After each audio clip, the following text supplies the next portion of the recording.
ከኔ ጋር ይወያያሉ። አባ ቄስ ኖት፣ ትልቅ ሰው ኖት። በትንቢት ጉዳይ ከኔ ጋር ይወያያሉ፣ ማውራት ይችላሉ ከኔ ጋር ፍርጥ አድርጌ በደምብ ኢሳይያስ 42ን አሁን በቀጠሮ ደገትመ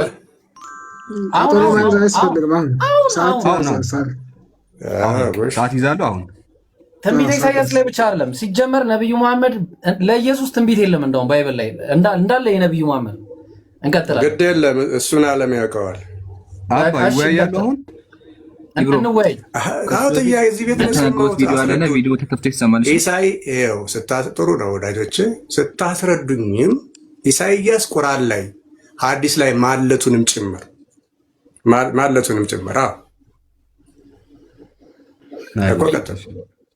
ኢብሮ ተወያይ ስለሆንክ ቆይ ኢብሮ እንዳታወራ ቆይ ኢብሮ ተወያይና አንድ ኢምራን ቪዲዮን እንትን ይበልና ሳላህ እንትን አርጋቸው ሁለት ርዕስ ይመረጥ። እኔ እንደማስበው ማለት ነው ኢየሱስ ክርስቶስና ነብዩ መሐመድ ሰለላሁ ዐለይሂ ወሰለም ትንቢት ለሁለቱም ብሉይ ኪዳንን ብቻ ተጠቀሙና ለኢየሱስ ነው ለነብዩ ነው ትንቢት የተነገረው። ደቂቃዮ ሳላህ ይዘን ኢምራን መጀመሪያ የመምህሩን መምህር ናቸው። እኚህ ሞኖክሴ ትልቅ መምህር ናቸው። እዚህ በመምጣቱ እናመሰግናለን። ኢምራን ቪዲዮን ያሳየው ውይይት ጥሪ ያቀረቡትን ከዚህ በፊት ለኡስታዝ አቡ ሃይደርም ውይይት ጥሪ ያቀርበዋል። እንግዲህ ጥሩ ነው። እሺ ክፈተው እስኪ ኢምሩ የምከፍተው ያ ጀማዓ በምን መንገድ ሲያወሩ እንደነበር እንድታዩና ከዛ ያነሱት ሙግት እንድታቁ ነው። እሺ ኢብራሂም ለውይይቱ ግልጽ እንዲሆን ነው። አባ የተናገሩት እንክፈተው። ስለ እርሱ ብቻ የተነገረ ትንቢት ነው። ኢየሱስ ክርስቶስን መሐመድ ነው እንዳትል ሰግቻለሁ ወዳጄ። አይዛያ 42 ላይ ነው። ኢሳይያስ ምዕራፍ 42 ላይ ኢሳይያስ 42 ላይ የምናገኘው ትንቢት አለ። በጣም የምወደውና የሚገርም ትንቢት ማለት ነው። ምን በማለት ይናገራል? እነሆ ደግፌ ያስኩት ባሪያዬ አለ። እነሆ ደግፌ ያስኩት ባሪያዬ አለ። ነፍሴ ደስ የተሰኘችበት ምርጤ። መጀመሪያ ምን በማለት ይናገራል? እነሆ ደግፌ ያስኩት ባሪያዬ አለ። መልእክተኛው ሰለላሁ ዐለይሂ ወሰለም እንደምናውቀው የአምላክ ባሪያ ናቸው። ውሸት በአደባባይ ሲሮጥ ውሸት በአደባባይ ሲሮጥ። እሺ እንደዚህ ነው የሚያዩት። እሺ እንቀጥል። ስለ ነቢዩ መሐመድ የተነገረ ትንቢት ነው።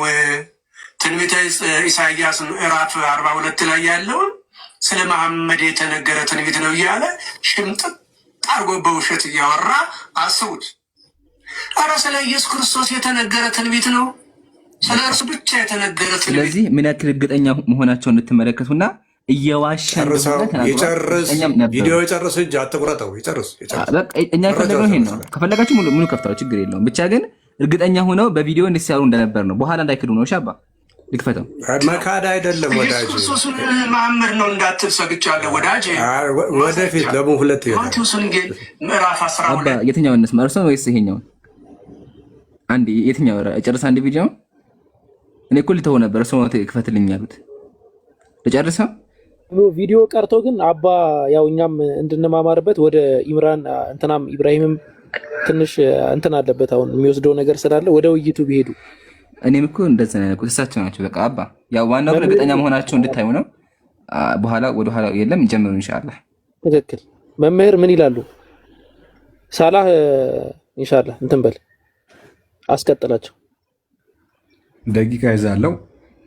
አባ በቪዲዮ ቢወጡ ልክ እንደ ቅድሙ ቪዲዮ አሪፍ ነው። ለዲቤት አይመቸኝም። ቪዲዮ መውጣት አልችልም። ቪዲዮ ችግር የለውም። እሺ ችግር የለውም። ስንት ደቂቃ ይሰጡት አባ? ነገ ጠዋት እኔ የምፈልገው ኢሳይያስ ቁርአን ላይ ያለው አሁን ኢሳይያስ ቁርአን ላይ ያለው ትንቢተ ኢሳይያስ ምዕራፍ 42 ስለ ነብዩ እንደዛ አይደለም ርዕሱ። ነብዩ መሐመድ በትንቢተ ኢሳይያስ ተጠቅሰዋል አልተጠቀሰም ነው ርዕሱ። ተያዘ ነው ተመጋገበ ነው ጥያቄ። በቃ በዛ ላይ ትቀጥላላችሁ እና እሱ ብቻ ሳይሆን ዳንኤል ላይም አለ እያለ ነው ይለው ሳላ እንድንማርበት ግን አሁን እዚህ ጋር መምህር እዚህ ጋር ቁጭ ብሎ የምታዩት ልጅ እየተናገረ ያለው ነገር ከባድ ነው። በጣም ብዙ ጥቅስ አለ ነው እያለ ያለው ብሉይ ኪዳን። ስለዚህ እርሶ 42ን ብቻ ኢሳይያስ 42ን ብቻ አሁን እዚህ ጋር ለምሳሌ ኢሳይያስ 42 ላይ ተወያይተው ለነብዩ አለመሆኑን ቢያሳዩ ራሱ ምንም ለውጥ አያመጡም። አሁን እሱ ብዙ ጥቅስ አለ እያለ ነው። መሐመድ ራሱ ሐሰተኛ መሆኑ ራሱ መረጃ አለኝ። ግልጥ ያለ አሁን የምፈልገው ኢሳይያስ ለመሐመድ መናገሩ መምህር ተረጋግታችሁን መልስ። እሱን ውይይቱ ላይ ያቀርቡታል ኢንሻአላህ። ውይይት ጥሪ ስለጠሩ ቅድም ያው ነብዩ መሐመድ ሰለላሁ ዐለይሂ ወሰለም እና ኢየሱስ ክርስቶስ ብሉይ ኪዳን ላይ 9:6ን ጥቀሱ የፈለጋችሁትን ጥቅስ ሳላህ ደቂቃ ይዟል። መጀመሪያ መግቢያ አንዳችሁ ማድረግ ትችላላችሁ። ቀጥሉ ኢንሻአላህ። ቀጥል ሳላህ። ማን ጀመር? እኔ አወያያለሁ። አባ እንትን እንዲሉ እንግዳ ስለሆነ እሳቸው ቅድሚያ ይቀጥሉና ከዛ ነው ይቀጥላሉ ኢንሻአላህ። አየ እሺ 5 ደቂቃ አለዎት። ቀጥሉ። 5 ደቂቃ ብቻችሁ ማውራት ትችላላችሁ። እናንተ ናችሁ እንጂ የምትቀድሙት። ለምን ለነብዩ መሐመድ ነው ብላችሁ የለ። አሁን ኢብሮ ይጀምራል። ኢብሮ ስንት 5 ደቂቃ ልስጠው? አዎ 5 ደቂቃ ካላነሰኝም አሪፍ ነው። በቃ ቀጥል ትንሽ። እሺ ኢንሻአላህ። እሺ ትንቢተ እንግዲህ ቢስሚላህ ወሰላቱ ወሰላሙ ዐላ ረሱሊላህ ሰለላሁ ዐለይሂ ወሰለም። እንግዲህ ያው ባይብል ላይ በጣም ብዙ ስለ ነብዩ መሐመድ ዐለይሂ ሰላቱ ወሰላም በጣም ብዙ ጥቅሶች አሉ። በጣም ከምነግራችሁ በላይ ማለት ነው። ስለዚህ ከነሱ አንደኛውን እናያለን። አባ አክብረውን ስለመጡ እዚህ እናመሰግናለን። አሁን ቀጥታ ወደ ውይይቱ እንገባለን ማለት ነው። ምንድነው ትንቢተ ኢሳይያስ ምዕራፍ 42 ቁጥር 1 ላይ እንዲህ ያለ ይናገራል። እነሆ ደግፌ የያዝኩት ባሪያዬ ምን አለ አላህ Subhanahu Wa Ta'ala በቁርአን ላይ ሲናገር ሱብሃነለዚ አስራ ቢዐብዲሂ ለይለን ሚነል መስጂዲል ሐራም ኢለል መስጂዲል አቅሳ። ያ ጌታ ጥራት ይገባው ባሪያውን ከመስጂዲል አቅሳ ከመስጂዲል ሐራም ወደ መስጂዲል አቅሳ ይዞት ሄደው ይላል። ስለዚህ ባሪያዬ በማለት የተናገሩ ነብዩ ናቸው። ነፍሴ ደስ የተሰኘችበት ምርጤ ተብለዋል። ከዛ በሱ ላይ መንፈሴን አድርጋለሁ እሱም ለአሕዛብ ፍርድን ያወጣል። አይጮህም፣ ቃሉንም አያነሳም፣ ድምፁንም በሜዳ አያሰማም ይላል። አያነሳም። ስለዚህ አሁን ድምፁንም በሜዳ አያነሳም ሲባል ሰሒህ ቡኻሪ 21:25 ላይ ነብያችን ሰለላሁ ዐለይሂ ወሰለም ምን አለ? ወላሂ ኢነሁ ለመውሱፉን ፊ ተውራት ቢባዕድ ሲፈቲሂ ፊል ቁርአን። በተውራት በከፊሉ ሲፋቸው ተገልጸዋል። ነብይ ሰለላሁ ዐለይሂ ወሰለም ምን በሚል ያ አዩሃ ነብዩ ኢና አርሰልናከ ሻሂደን ወሙበሽረን ወነዚራ ወሒዝረን ሊልኡሚይን አንተ ዓብዲ አንተ ባሪያዬ ነህ በሚል ወረሱሊ መልእክተኛዬ ነህ ሰመይቱከል ሙተወኪል ለይሰ ቢፈድን ወላ ገሊዝን ወላ ሰኻቢን ፊል አስዋቅ አለ። በመንገድ ላይም የሚጮህ አይደለም በማለት ተጠቅሷል። በማለት ይጠቅስልናል። መንገድ ላይ አይጮህም። ይኸው ምን አለ? ያው አይጮህምም፣ ቃሉንም አይነሳም፣ ድምፁንም በሜዳ አያሰማም አለ። ኦኬ ወደ ታች ወደን ስናየው እዚህ አካባቢ ነው እንግዲህ ትልቁ ቁም ነገር ያለው። አሁን እዚህ አካባቢ በደንብ ታዳምጡኛላችሁ። ያው ቁጥር 10 ላይ ቁጥር 9 እነሆ የቀድሞ ነገር ተፈጸመ፣ አዲስም ነገር እናገራለሁ፣ አስቀድሞም ሳይበቅል እርሱን አስታውቃችኋለሁ። ገና አስቀድሞ ሳይበቅል የት ነው የሚመጣው? ነው ወደ ባህር የምትወርዱ በእርሷ ውስጥ ያላችሁ ሁሉ ደሴቶችና በእነሱ ላይ የምትኖሩ ሆይ ለእግዚአብሔር አዲስ መዝሙር አለ። አዲስ ከዛስ ከምድርም ዳርቻ ምስጋናውን ዘምሩ፣ ምድረ በዳውን ከተሞች የቄዳር ሰዎች አለ። ማን ናቸው የቄዳር ሰዎች? እስማኤላውያን ናቸው። ተግባባን? ደስ ይበላችሁ አላቸው። የሚቀመጡባቸው መንደሮች ድምፃቸውን ያንሱ፣ በሴላ የምትኖሩ እልል በሉ። ጠለዐል በድሩ ዐለይና የተባለበት ሴላ የት ነው? ይኸው ሴላ ማለት ማውንት ሴላ ይባላል። የት ነው? መዲና። ይኸው መዲና ውስጥ ነው ያለው። ጋይስ ተመልከቱ። ትንቢተ ኢሳይያስ ላይ ብቻ ሰዓቱ ያልቅብኛል በጣም በሚያሳዝን ሁኔታ። በኋላ ቀጥላለሁ። እቺን ልጨርስና ከዛ በኋላ ምን እያለ ይናገራል? እልል ይበሉ አለ። ጠለዐል በድሩ ዐለይና የተባለው ማለት ነው። ከዛ በኋላ ቁጥር 16 ላይ እውሮችንም በማያውቋት መንገድ አመጣቸዋለሁ አለ። እውሮችን ልብ አድርጉ። እነዛ ጃሂልያ ዘመን ላይ የነበሩት በማያውቁትም ጎዳና እመራቸዋለሁ፣ በፊታቸውም ጨለማ ብርሃን አደርጋለሁ፣ ጠማማውንም አቀናለሁ። ይህንንም አደርጋለሁ አልተዋቸውም። በተቀረጹትም ምስሎች የሚታመኑ እነዛ ጣዖታውያን የነበሩ ሰዎችን ቀልጠው የተሰሩ ምስሎችንም ያለ። ከዛ በኋላ እነዛ ፈጽመው ያፍራሉ አለ። አፈሩ። በእርግጥም የኢየሱስ ቦታ አፍሯል። ጭራሽ ከባሪያዬ በቀር እውር ማን ነው? እንደምልከው መልእክተኛዬ በቀር ደንቆሮ የሆነው ማን ነው? መልእክተኛው ማንበብና መጻፍ የማይችለው አለይሂ ሰላቱ ሰላም እንደ ፍጹሙ ሙስሊም ማለት ነው። የቃል ራሱ ሙስሊም እንደ ፍጹሙ ወይስ እግዚአብሔርን ባሪያ እውር የሆነው ማን ነው እያለ የሚናገርበት ሁኔታ እናያለን። እግዚአብሔርም ስለ ጽድቁ ሕጉን ታላቅ ያደርጋል ያከብረውም ዘንድ ወደድ አለ። ሕዝቡን ሕጉን ታላቅ ያደርጋልና አለ። ስለዚህ ይሄ ትንቢት እንዳለ ስለ ቄዳራውያን፣ ስለ ሴላ፣ ስለ ነቢያችን ሰለላሁ ዐለይሂ ወሰለም፣ ስለ አረቦች ነው የሚናገረው። አስቀድሞ ሳይበቅል የተባለለት ነቢያችን ናቸው ዐለይሂ ሰላቱ ሰላም። ተግባባን? ስለዚህ አሁን ይሄን የመጀመሪያ ትንቢት አይተናል። እዚህ ላይ መልሳችሁን እሰማና ሌሎቹ ላይ ደግሞ እቀጥላለሁ። እዛው ትንቢተ ኢሳይያስ ላይ ነቢያችን ሰለላሁ ዐለይሂ ወሰለም ከኢስማኤል ዘር ለመሆናቸው አንድ ማስረጃ ልስጥና ሳይ ሙስሊም 2276 ላይ ነቢያችን ይኸው ዲሰንደንት ኦፍ እስማኤል መሆናቸውና ግራንትን ሚ ከነሱ እሳቸው የመጡ መሆናቸውን ያሳያል። ከሰዓት አንጻር ነው ዝም ብዬ እንትን እምለው። ኢንሻአላህ በቃ ይበቃኛል። ኢንሻአላህ እሳቸው ያውሩና ያው የጀመርኩት ፖይንት ስለማያልቅ ኢንሻአላህ ይቀጥሉ።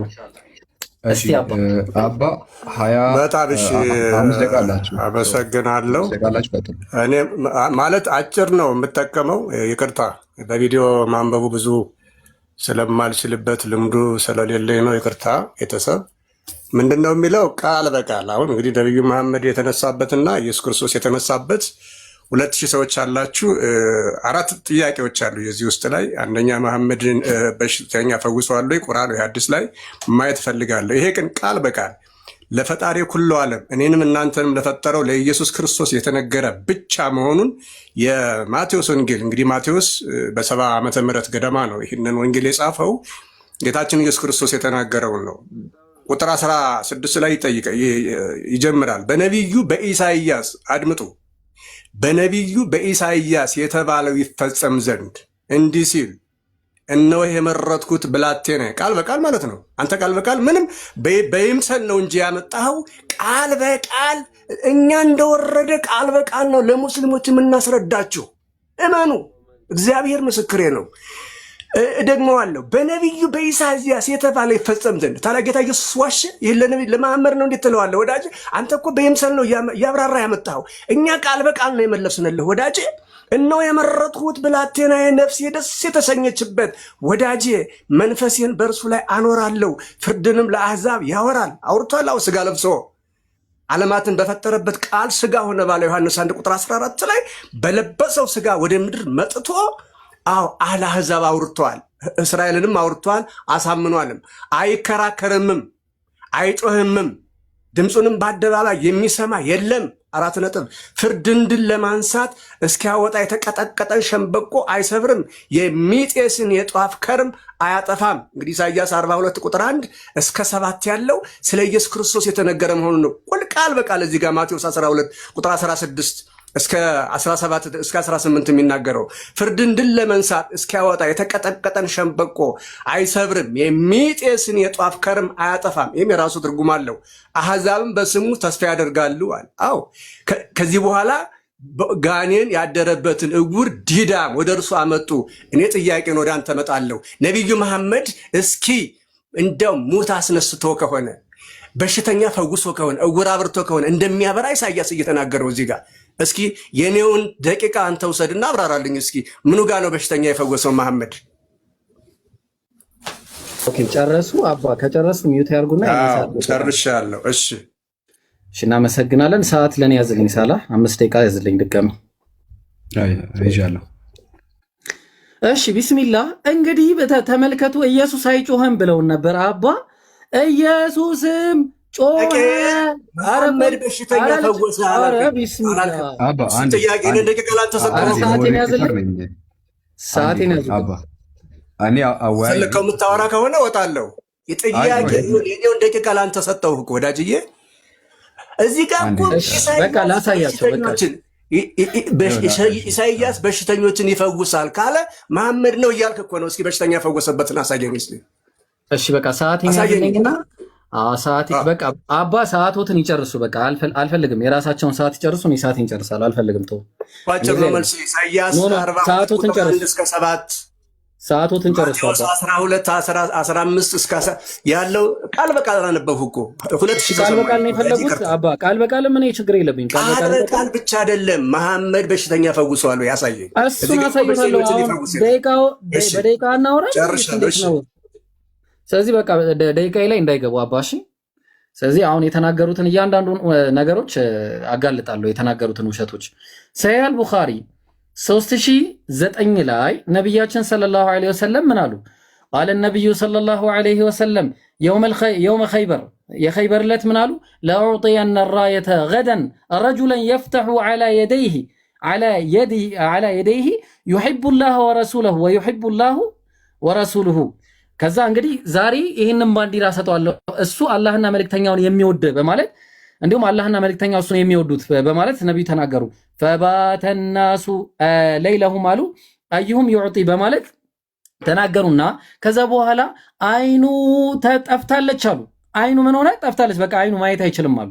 ከዛ በኋላ ነቢዩ ሰለላሁ ዐለይሂ ወሰለም ፈበሰቀ ፊ አይኒሂ ወደዓ ለሁ አይኑ ላይ እትፋሉበትና ዱዓ ያረጉለት። ፈበረአ አይኑ በራችለት ከአለም የቁም ቢሂ ወጀዑን ምንም አይነት ስሜት እንደሌለበት ሆነ።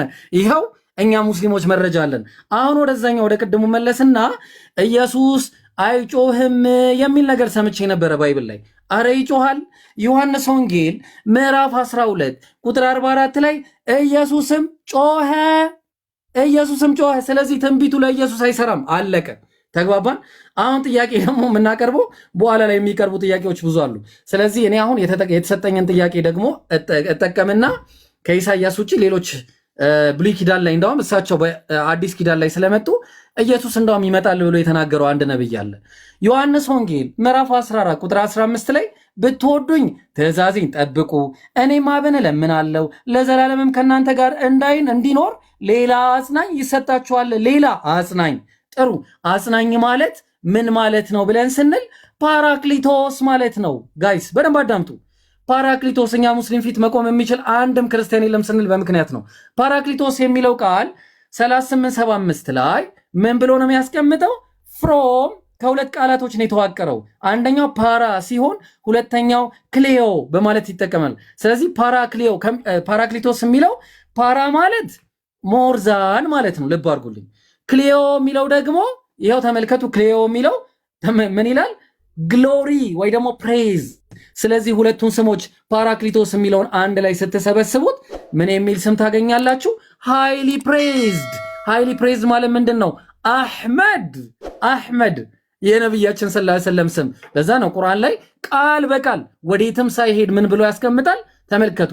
የመርየም ልጅ ዒሳ ሱረቱ ሰፍ ምዕራፍ 60 ቁጥር 6 ላይ የመርየም ልጅ ዒሳም የእስራኤል ልጆች ሆይ እኔ ከተውራት በፊት ያለውን የሚያረጋግጥ ከኔ በኋላ የሚመጣው መልእክተኛ ስሙ አሕመድ በሆነው የማበስር ሰሆን ይላል። ስሙማ አሕመድ። የት ነው የተጠቀሰው? ዮሐንስ ወንጌል ምዕራፍ 14 ምዕራፍ ስንት ላይ ነበረ? ቆይ አንዴ ላሳያችሁ። ያው ተመልከቱት። ዮሐንስ ወንጌል ምዕራፍ 14 ቁጥር 15 ላይ ማለት ነው። ብትወዱኝ ትእዛዜን ጠብቁ እኔም አብን እለምናለሁ። ስለዚህ አሕመድን ይመጣል አለ ማለት ነው። ስለዚህ ይሄም አንደኛው ሌላ ትንቢት ነው። ሌላ አንድ ትንቢት ልስጣችሁ ደግሞ፣ አንድ ትንቢት ሰዓት ካለኝ ማለት ነው። እሳቸው አንድም ነገር መመለስ አይችሉም። እንግዲህ እኔ እሳቸው የምጠይቀው አንድ ጥያቄ አለኝ። የቅድሙ ጥያቄ ላይ እውነት ኢየሱስ በሴላ በኩል ነው የመጣው? እውነት ኢየሱስ ለቄዳር ሰዎች ነው የመጣው? ኖ በጭራሽ አይደለም። ነቢያችን ሰለላሁ ዐለይሂ ወሰለም ግን የመጡበት መዲናና በዛው አካባቢ ላይ ነው የመጡት ማለት ነው። ኦኬ፣ አንድ አጭር ትንቢት ላሳይ ጊዜ ካለኝ ማለት ነው። ቦታ ልክፈት አንድ ጊዜ ተመልከቱ። ይኸው እዚህ ጋር አንድ ትንቢት፣ ወሳኝ የሆነ ትንቢት አለ። ምን አለ? ኦሪት ዘዳግም ምዕራፍ 30 ቁጥር 2 ላይ እንዲህም አለ፣ እግዚአብሔር ከሲና መጣ፣ ሙሴ በሰይርም ተገለጠ። ማ? ኢየሱስ። ከፋራን ተራራማ በራላቸው። ማ? ነቢያችን ሙሐመድ አለይሂ ሰላቱ ሰላም። ከአላፋትም ቅዱሳን መጣ። አላፋት ቅዱሳን 10 ሺዎች ሆነው ነቢያችን ሰለላሁ ዐለይሂ ወሰለም በስንት ነው የመጡት? 10 ሺህ። ይኸው በየቱ ጋር? አልቡኻሪ 4276 ላይ ይኸው ካምፓኒ ኦፍ 10,000 ተብለው ነቢያችን ሰለላሁ ዐለይሂ ወሰለም ሲመጡ 10 ሺህ ሆነው መጥተው ነበረ ማለት ነው። በእጁ ደግሞ የተሰጠው አንድ ነገር ነበር፣ የእሳት ህግ ነበረላቸው አለ። ወደዚህ የእሳት ህግ ሚንስ ይኸው እዚህ ጋር ተመልከቱ። ስትሮንግ ነበር 799 ላይ ምን ይላል? the divine law given by God ይላል። ዲቫይን ሎው እሱም ምንድነው? ቁርአን ነው ማለት ነው። ጀማው ተግባባን። ስለዚህ ነቢያችን ሰለላሁ ዐለይሂ ወሰለም ፕሌኒ ኦፍ ባይብል ቨርስስ አሉን ማለት ነው። ፕሌኒ ኦፍ። እሳቸው ግን አንድም መጥቀስ አልቻሉም። እናመሰግናለን ማለት ነው። ቀጥሉ፣ ሰዓታቸው አልቀዋል።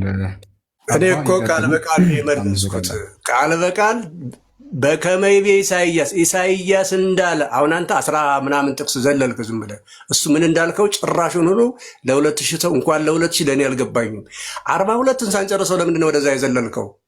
ስለ ኢየሱስ ክርስቶስ የተነገረ መሆኑን ቃል በቃል አሁን ኢሳይያስ የሚል አሁን ቁርአን ላይ ታመጣልኛለህ። የፈወሰ በሽተኛ የሚለውንም ጭራሽ ያነባበቡ እንኳ በራሱ እኔ እኮ ሁሉ በሚገባው ልክ ነው ያነበብኩት ወዳጅ። አሁን ስለ ኢየሱስ ክርስቶስ የተነገረውን ትንቢት እንዴት አድርገን ወደ መሐመድ የምትወስደው? መሐመድ የተነሳው እኮ በ620 ዓመተ ምህረት እኮ ነው። ኢየሱስ ክርስቶስ መቼ ነው የተነሳው? ከዛሬ 2026 ወይ 2018 በፊት። ስለሱ የተነገረውን ትንቢት ለመሐመድ ጭራሽ ቃል በቃልም አላመጣህም። እንደው በይምሰል ዝም ብላል አይደለ? እንደው በቃ እንዲህ ነው። ከዛ ቅንጭብ እኛም ቅንጭብ አድርገን ስንመጣ እኮ በብዙ ትንቢቶች ላይ አሳሳሾች ነቢያት ብዙ ሰው ተከትሏቸው ህዝብን ወደ ጨለማ እንደሚከቱ በክርስቶስ ራሱ በማቴዎስ ወንጌል 24 ቁጥር 33 ላይ ብዙ አሳሳሽ ነቢያት ይመጣሉ ብለን ስለ መሐመድ ነው የተነገረው ማለት እኮ እንችል ነበር። አንችልም፣ ምክንያቱም ስም ስላልተጠራ። አንተ ግን ዝም ብለህ ስም ጠርተህ በቃ ለመሐመድ ነው እንዴት አድርገህ ነው የምትሰጠው? የማይሆነውን ነገር ይሆናል ብለህ ብትል እንደ ዓለምስ እንዴት አድርጎ ነው የሚፈርድብህ? እኔ አንድ ኡስታዝ መጣ ዛሬ ከፍቼ ነበረ ይላሉ የሚሉ አሉ። እኔ ግን እንደ ትክክለኛ በተለይ እነዚህ ማን ሀባሽ የሚሏቸው ጥሩ አድርገው ነው የሚያስረዱት። እግዚአብሔር በሚያውቀው በጥሩ ሁኔታ አድርገው ይሄ ለእኛ ለመሐመድ ነው ብለን አንተርክም። ምክንያቱም ኢሳያስ የሚል ቁርአን ላይ የለም። ኢሳያስ የተነሳው በ779 ቅድመ ልደተ ክርስቶስ ነው። እንደት ነው ስለ ነቢዩ መሐመድ እዚህ ጋር ክርስቶስ በሽተኞችን እየፈወሰ እያየ ይጮሃል የሚለውም እኮ በቃሉ ጮሆ በሽተኞችን አድነዋል። ምክንያቱም በሰውኛው ነው የጮኸው፣ በአምላክነቱ አይጮህም እሱ። ስለዚህ ወዳጄ የመለስክልኝ መልስ በጭራሽ ከመሐመድ ጋር የሚገናኝ አይደለም። ለክርስቶስ ብቻ የተነገረ ትንቢት ነው። ማቴዎስ 12 ቁጥር 16 እስከ 18 ማንኛችሁም ማንበብ ትችላላችሁ። እኔ በጣም ሰልችቶኛል ያልሆነ ነገር በማውራትህ። እንዴ አባ ወጡ። አንተ ዩሮ ዞር ብዬ ዞር ስል ምን ተፈጥሮ ነው እንዴ? ደብሮኛል ብለው ላጣላሉ እና ደስ እንዲወጣ እስኪ ገብቶባቸው ነው። ኦዝር እንስጣቸው ይመለሳሉ። እንደዚህማ ጉዳይ ያደርጉ ነው። ኧረ ላሽ ወላሂ ደበረኛሉ ወጡ። አንድ ነገር ላውራማ ይህንን እድል ተጠቅሜ ማለት ነው። ኢንሻአላህ ያው ተመልክታችሁ ከሆነ ነቢያችን መሐመድ ሰለላሁ ዐለይሂ ወሰለም ባይብል ላይ ተጠቅሷል ብለን በመጽሐፋቸው እየተሞገተ ነው የሚገኘው። ይሄ የሃይማኖታችንን ሙሉእነት፣ የአስተምሮታችንን ጥራት፣ የአስተሳሰባችንን ልህቀት፣ የእውቀታችንን ጥግ የሚያሳይ ነው። ስለዚህ ምንድነው የማቀርበው? ማንኛውም ክርስቲያን ይሄንን ለምሳሌ እዚህ ፕሮግራም ላይ የተሳተፋችሁ ማንኛውም ክርስቲያኖች እስቲ ሙስሊሞች ምንድነው የሚሉትን መታችሁ አድምጡ። አትፍሩት። ትምህርቱን እሳት አይደለም ትምህርቱ።